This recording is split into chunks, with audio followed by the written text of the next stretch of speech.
Right now, at this very moment, the fruit sitting on your grocery store shelf has already traveled hundreds, sometimes thousands of miles to get there.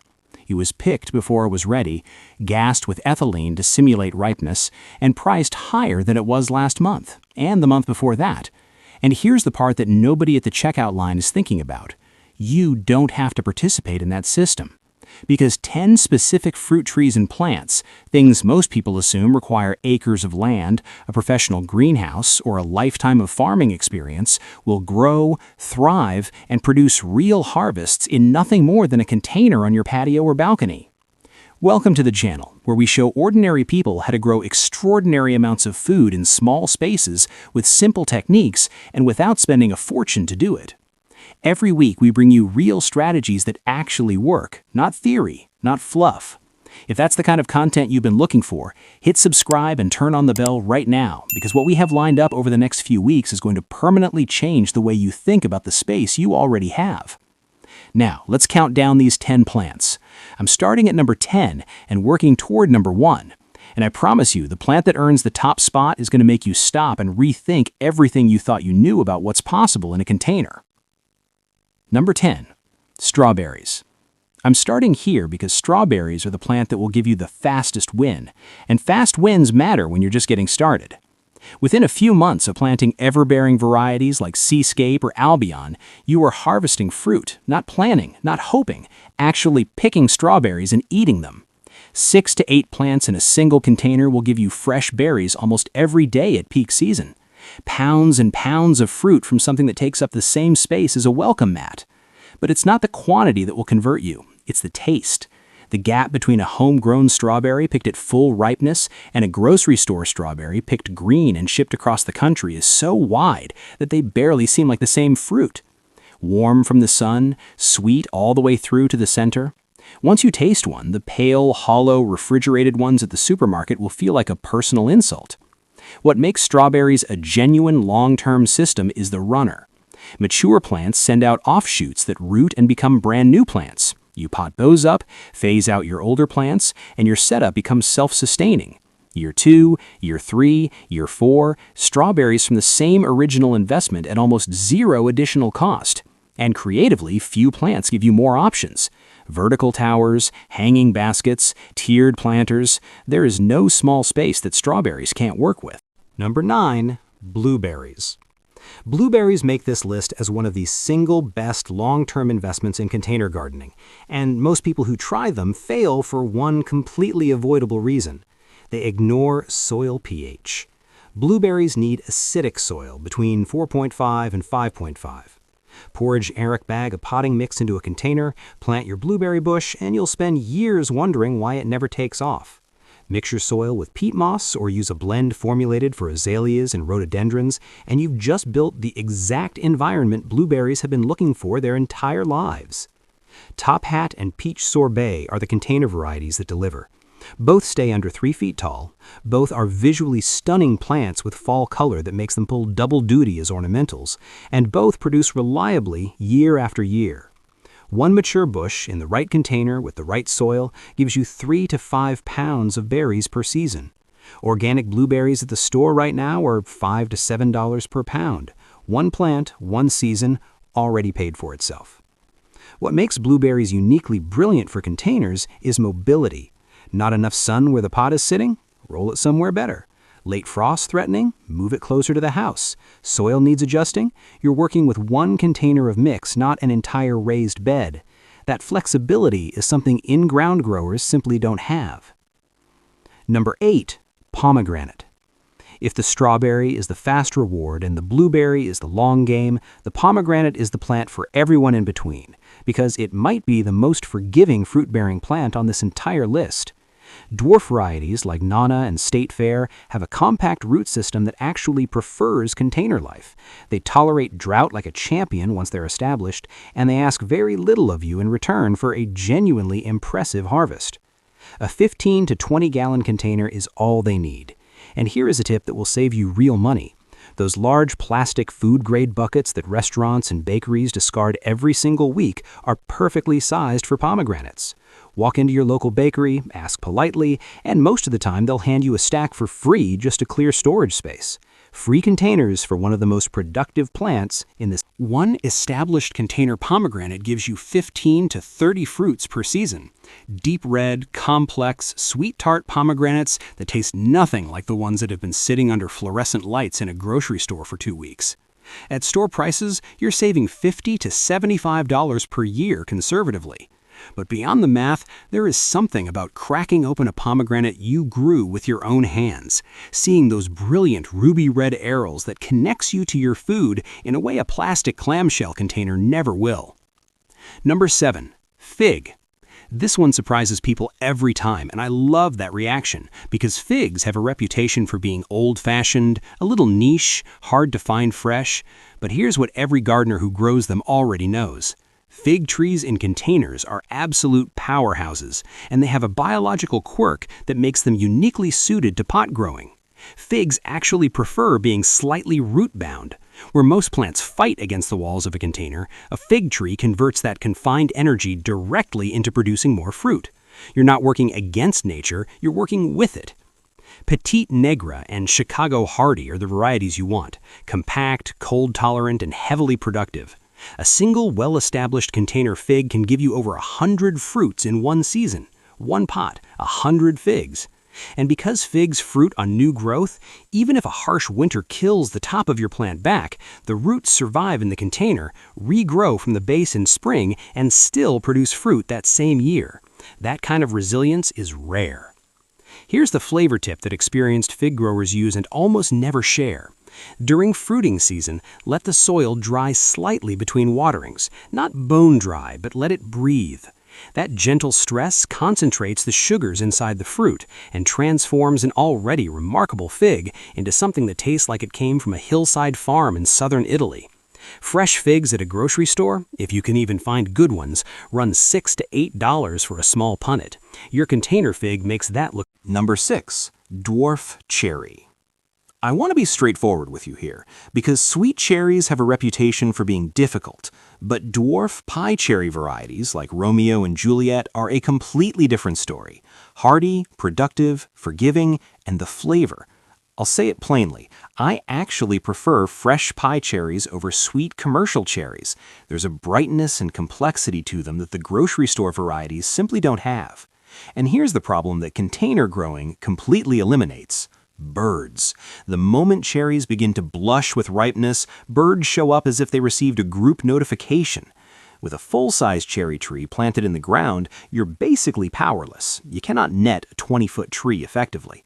But when your cherry tree is in a container on your patio, you drape bird netting over it in 5 minutes and your entire harvest is protected.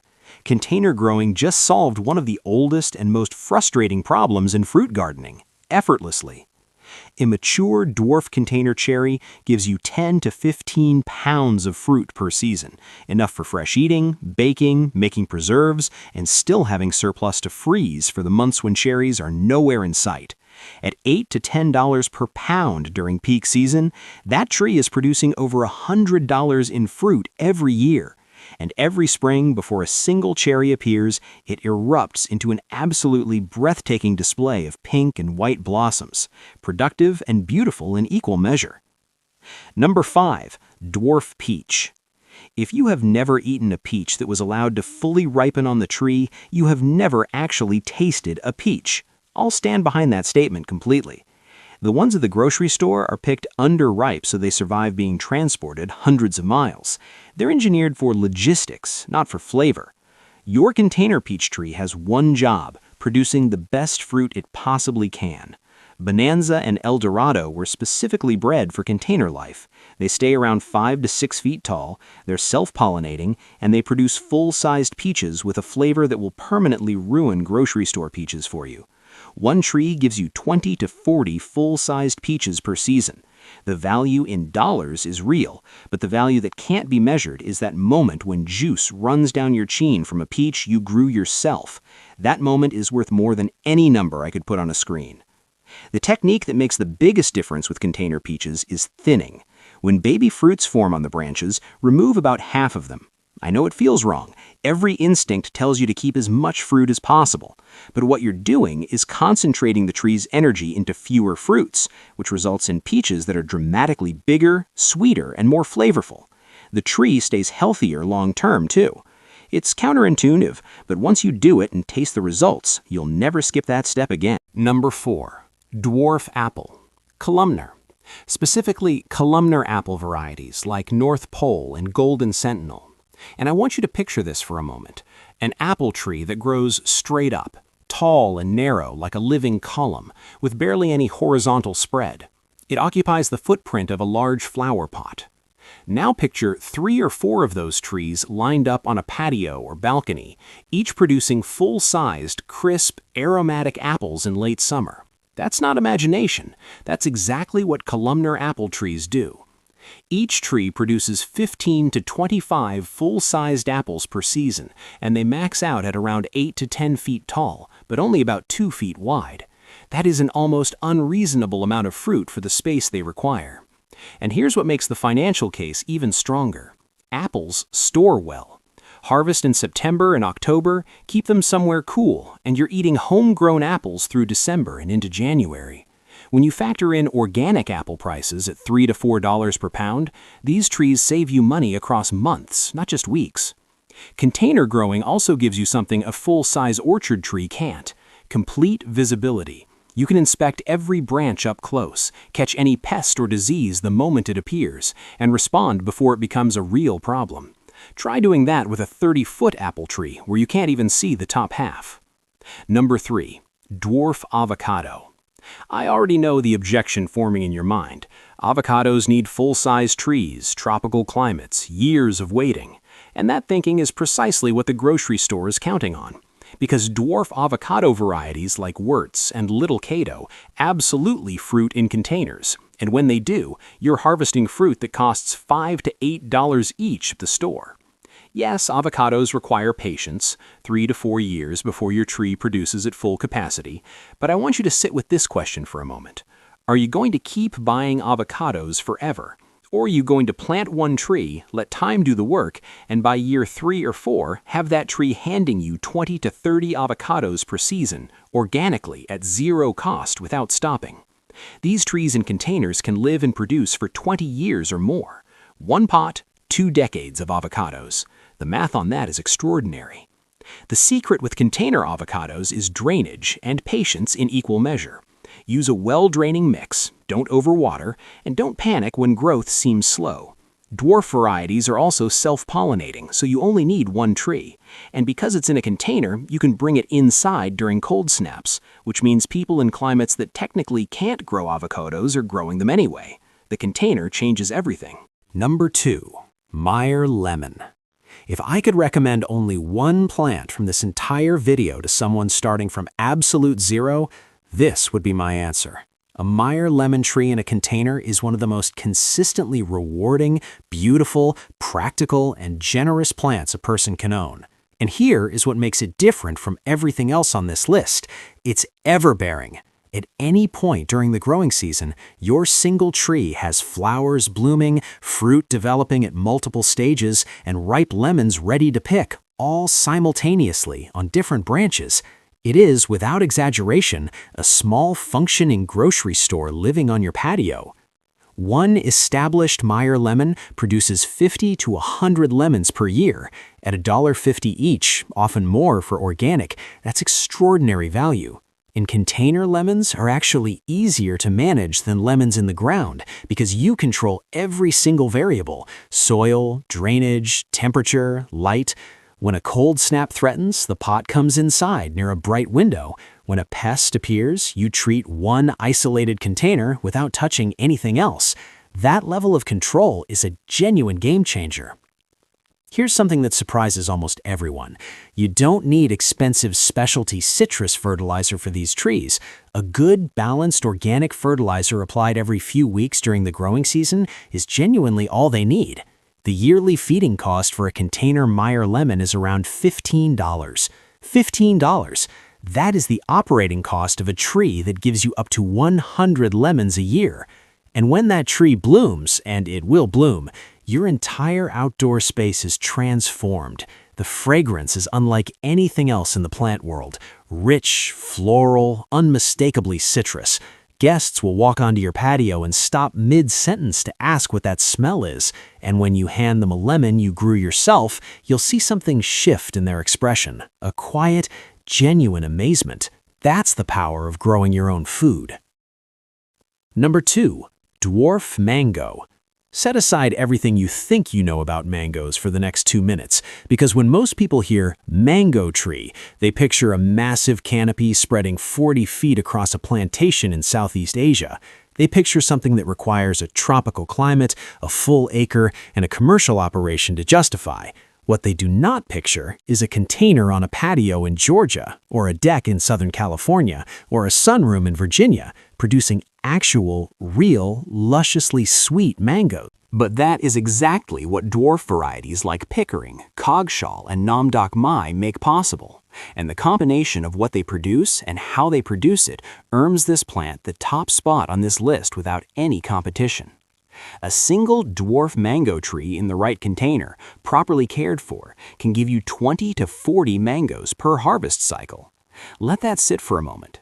Mangoes that sell for $2 to $4 each at the grocery store, and that's for the imported, refrigerated, already past its peak version.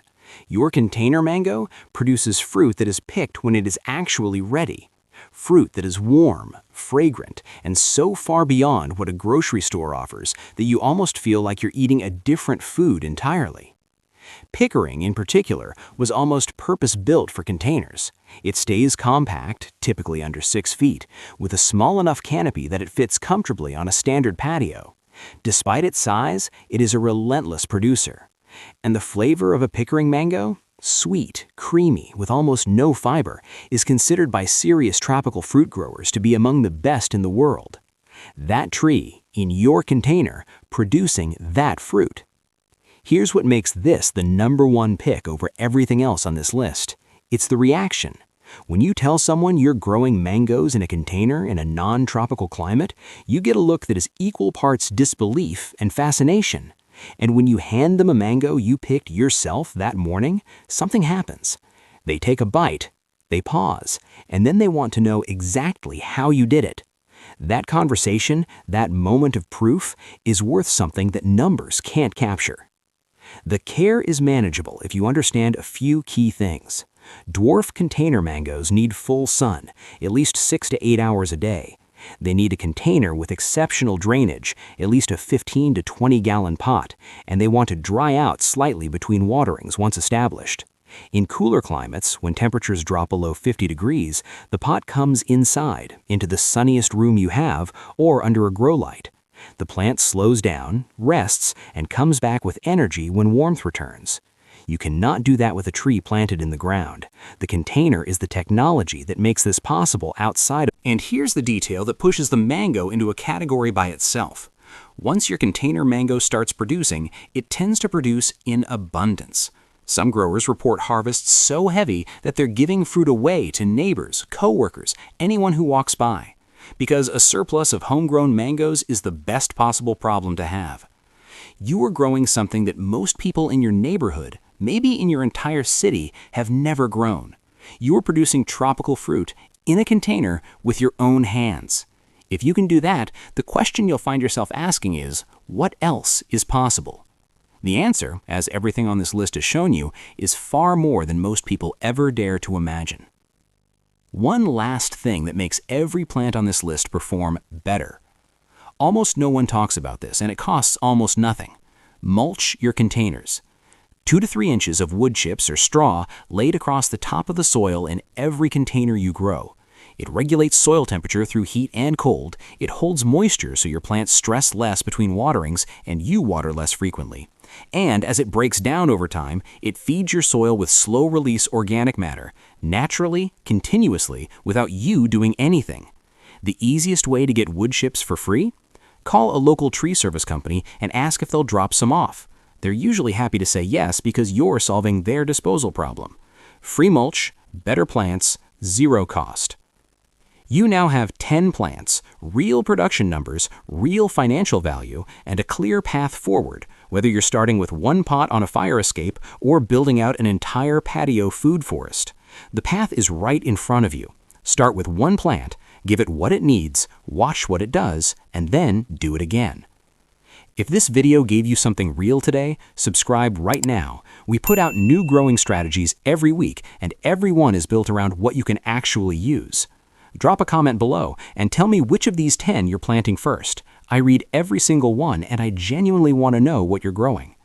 And if you know someone who's been overpaying at the grocery store with a little outdoor space sitting empty, share this with them today. They need to see what's possible. Now stop watching, go start something. I'll see you in the next one.